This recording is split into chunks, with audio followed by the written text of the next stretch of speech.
গণিত ক্লাসে আপনাকে আরও একবার স্বাগতম।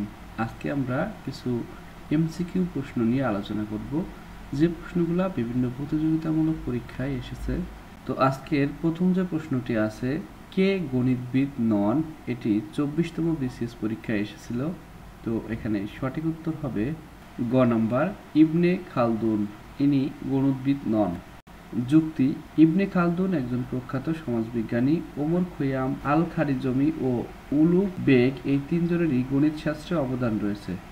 সর্বপ্রথম কোন উপমহাদেশ শূন্য সংখ্যার আদি ধারণা দেন? এটির উত্তর হবে খ নাম্বার, ভারত উপমহাদেশ। অঙ্ক কত প্রকার? উত্তর হবে খ নাম্বার, 2 প্রকার। অঙ্ক 2 প্রকার।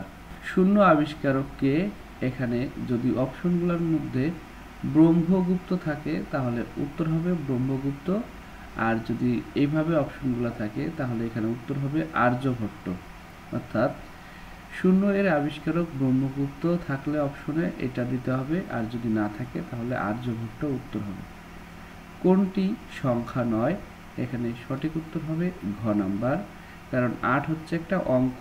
অর্থাৎ আমরা 0 থেকে 0, 1, 2, 3, 4, 5, 6, 7, 8, 9 এই হচ্ছে টোটাল 10টা। এগুলো হচ্ছে অঙ্ক, এগুলা সংখ্যা নয়। কোনটি অঙ্ক নয়? এখানে 7 আছে, 5 আছে, 8 আছে, এগুলো হচ্ছে অঙ্ক, আর 2টি এটা অঙ্ক নয়। তো আজ এ পর্যন্তই আলোচনা। সবাইকে শুভেচ্ছা জানিয়ে আজকের ক্লাস এখানে শেষ করছি।